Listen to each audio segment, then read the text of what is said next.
আজকে যদি ভারতের কোনো একজন এমপি মন্ত্রী তার জায়গা থেকে বলতে পারে যে তারা সেই জায়গায় আমাদেরকে স্বাস্থ্য সেবা নেয়ার পথটা বন্ধ করে দিবে, তাদেরও এটা চিন্তা করতে হবে যে শত কোটি টাকা তার যে জাতীয় যে অর্থনীতিতে আমার বাংলাদেশের মানুষ শুধু স্বাস্থ্য ক্ষেত্রের মাধ্যমে যে অবদান রাখতো, ইম্প্যাক্ট ফেলতো, সেটাও তার বন্ধ হবে।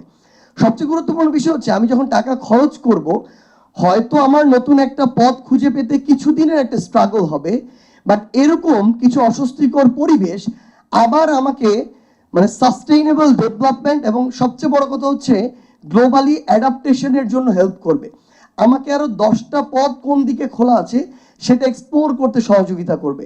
সো আমরা আমাদের জায়গা থেকে মনে করি যে আমরা কারোর উপর ডিপেন্ডেন্ট না, আমরা মিউচুয়ালি ডিপেন্ডেন্ট। কেউ যদি তার জায়গায় এটা মনে করে এবং এই মানসিকতা খাটাতে চায়, আমরা জাস্ট তাদেরকে স্পষ্ট করে একটা কথা বলতে পারি, আপনাদের অ্যাপ্রোচ আমাদের প্রতি যা হবে, আমাদের অ্যাপ্রোচও আপনাদের প্রতি তাই হবে। এই জেনারেশন অন্তত এইটুকু আমরা আমাদের জায়গা থেকে বিশ্বাস করি যে এতদিন আমাদের চিন্তা ভাবনাটা হয় একদিকে ভারত কেন্দ্রিক ছিল, আরেকদিকে চায়না কেন্দ্রিক। কিছু হয়তো আমাদের গার্মেন্টসের যে ডিপেন্ডেন্সি এটা আমাদের ইউরোপ বা ওয়েস্ট কেন্দ্রিক ছিল।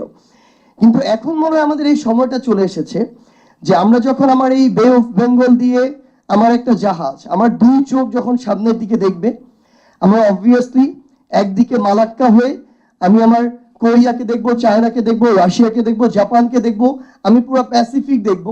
আবার আরেকদিকে আমি যখন বের হব, আমি পুরো আরব সাগরকে দেখবো, লোহিত সাগরকে দেখবো, আমি সেই জায়গায় ভূমধ্য সাগর দিয়ে পুরো ইউরোপকে দেখবো, আমি জিব্রাল্টার অতিক্রম করে পানামার দুই পাশে দুই আমেরিকাকে দেখবো।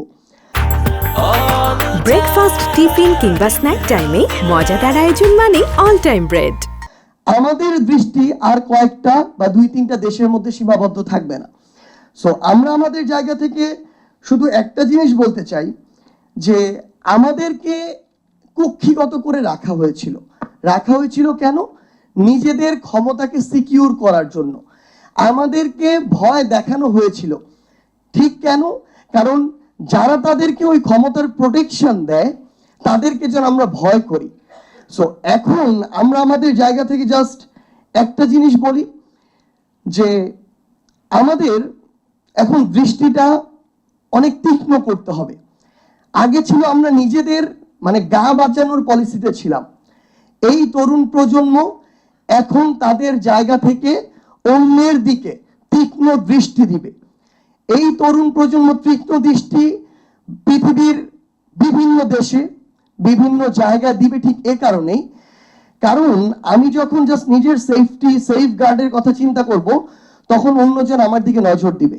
কিন্তু আমার নজর যখন এখন গ্লোবালি যাবে তখন আমাদের জায়গা থেকে একটা জিনিস অন্তত হবে যে আমি নতুন কাউকে নেভিগেট করতে পারি আর না পারি, আমার উপরে কেউ নজরদারি করতে পারবে না। অর্থাৎ এক স্টেপ সামনে আমাদের জায়গা থেকে এই চিন্তাটুকু করতে হবে।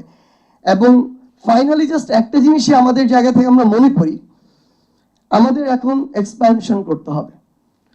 ল্যান্ডের এক্সপ্যানশন কতটুকু সম্ভব বা সম্ভব নয় সেটা সময় নির্ধারণ করবে।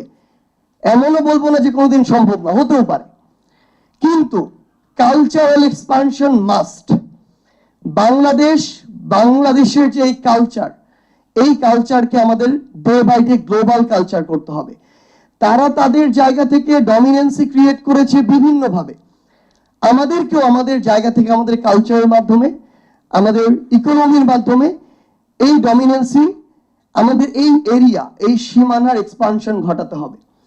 আমরা আমাদের জায়গা থেকে বিশ্বাস করি আমাদের যদি ওইটুকু ইন্টিগ্রিটি যেটুকু আমরা এই অগাস্টে দেখেছি এই জেনারেশনে থাকে এবং বাংলাদেশের রাজনৈতিক দলগুলো, সাধারণ মানুষ এবং সরকারি কর্মকর্তা কর্মচারী যারা আছেন তারা এই রক্ত আর লাশগুলোকে সামনে রেখে এই জেনারেশনকে যদি সহযোগিতা করে, তাহলে আমরা বিশ্বাস করি যে আগামীর বাংলাদেশ